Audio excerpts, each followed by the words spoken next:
Hello everyone, welcome back to my channel. আজকের ক্লাসে আমরা দৈনন্দিন জীবনে ব্যবহৃত এমন 100 প্লাস ভোকাবুলারি শিখব। এই ভোকাবুলারিগুলো জানলে আমি বলতে পারি তোমার ইংলিশে কথা বলার জন্য আর কোনো ভোকাবুলারি দরকার হবে না, কারণ আমি ডিকশনারি অ্যানালাইসিস করে এই 100টি ভোকাবুলারি খুঁজে বের করেছি। তাই ভিডিওটি মনোযোগ সহকারে শেষ পর্যন্ত দেখবে।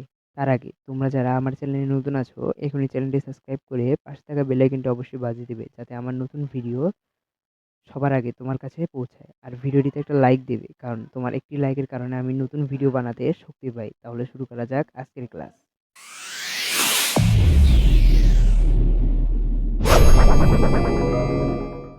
সর্বপ্রথম বাসা ও পরিবার সম্পর্কে শব্দ। হাউস, হাউস মানে ঘর বা বাস। রুম, রুম মানে ঘর। বেড মানে বিছানা। চেয়ার মানে চেয়ার। টেবিল মানে টেবিল। ফ্যান মানে হচ্ছে পাখা। লাইট মানে হচ্ছে আলো। ডোর মানে হচ্ছে দরজা। উইন্ডো মানে হচ্ছে জানালা। ফ্যামিলি মানে হচ্ছে পরিবার। ফাদার মানে হচ্ছে বাবা। মাদার মানে মা। ব্রাদার মানে হচ্ছে ভাই। সিস্টার মানে হচ্ছে বোন। বেবি মানে শিশু বা বাচ্চা। তো তারপর আমরা খাওয়া দাওয়া সম্পর্কিত কিছু ভোকাবুলারি শিখব। ফুড মানে হচ্ছে খাবার। ওয়াটার মানে হচ্ছে পানি। রাইস মানে হচ্ছে ভাত। ব্রেড মানে রুটি বা পাউরুটি। মিল্ক মানে হচ্ছে দুধ। টি মানে হচ্ছে চা। কফি মানে হচ্ছে কফি। ফ্রুট মানে হচ্ছে ফল।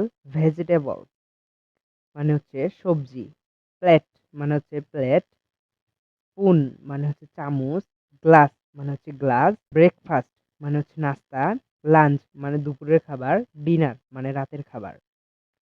এবার আমরা সময় ও দিন সম্পর্কে কিছু ভোকাবুলারি জানবো। মর্নিং মানে হচ্ছে সকাল। নুন মানে হচ্ছে দুপুর। আফটারনুন মানে হচ্ছে বিকেল। ইভিনিং মানে হচ্ছে সন্ধ্যা। নাইট মানে রাত। ডে মানে দিন। উইক মানে সপ্তাহ। মান্থ মাস। ইয়ার মানে হচ্ছে বছর। টুডে মানে আজ। টুমরো মানে হচ্ছে আগামীকাল। ইয়েস্টারডে মানে হচ্ছে গতকাল।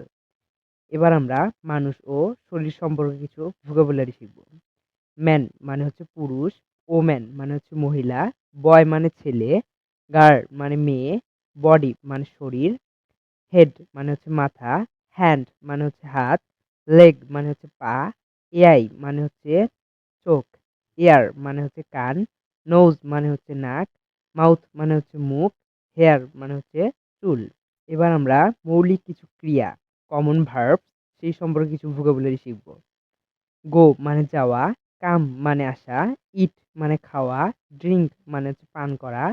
স্লিপ মানে হচ্ছে ঘুমানো। ওয়েক মানে হচ্ছে জাগা। টেক টক মানে হচ্ছে কথা বলা। ওয়াক মানে হচ্ছে হাঁটা। রান মানে হচ্ছে দৌড়ানো। সিট মানে হচ্ছে বসা। স্ট্যান্ড মানে দাঁড়ানো।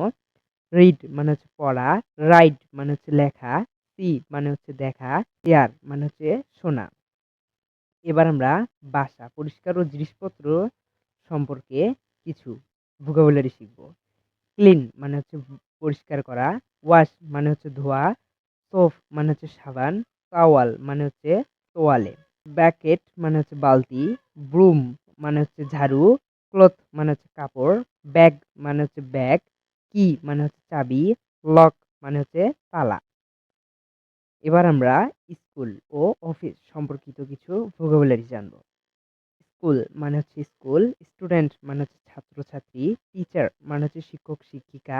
বুক মানে হচ্ছে বই। পেন মানে হচ্ছে কলম। পেন্সিল মানে হচ্ছে পেন্সিল। পেপার মানে হচ্ছে কাগজ। অফিস মানে হচ্ছে অফিস। ওয়ার্ক মানে হচ্ছে কাজ। জব মানে হচ্ছে চাকরি। তো এবার আমরা প্রকৃতি ও আবহাওয়া সম্পর্কে কিছু ভোকাবুলারি শিখব। সান মানে হচ্ছে সূর্য। মুন মানে হচ্ছে চাঁদ। রেইন মানে হচ্ছে বৃষ্টি। উইন্ড মানে হচ্ছে হাওয়া। কোল্ড মানে হচ্ছে মেঘ। স্কাই মানে হচ্ছে আকাশ। ট্রি মানে হচ্ছে গাছ। ফ্লাওয়ার মানে ফুল। ওয়াটার মানে পানি। ফায়ার মানে হচ্ছে আগুন। আমরা এই ভিডিওতে 100 প্লাস ভোকাবুলারি শিখলাম। তোমরা যদি এই 100 প্লাস ভোকাবুলারি মুখস্থ করতে পারো, আমি 100% গ্যারান্টি দিয়ে বলতে পারি তোমাদের দৈনন্দিন জীবনে যদি ইংলিশে কথা বলতে চাও, তাহলে আর কোনো ভোকাবুলারি দরকার হবে না। ভিডিওটি ভালো লাগলে একটা লাইক দেবে। আর এই ভিডিওটি তোমাদের বন্ধুদের কাছে শেয়ার করবে যাতে তারা উপকৃত হয়। চাইলে চ্যানেলটি সাবস্ক্রাইব করে রাখতে পারো আর সুন্দর একটা কমেন্ট করবে।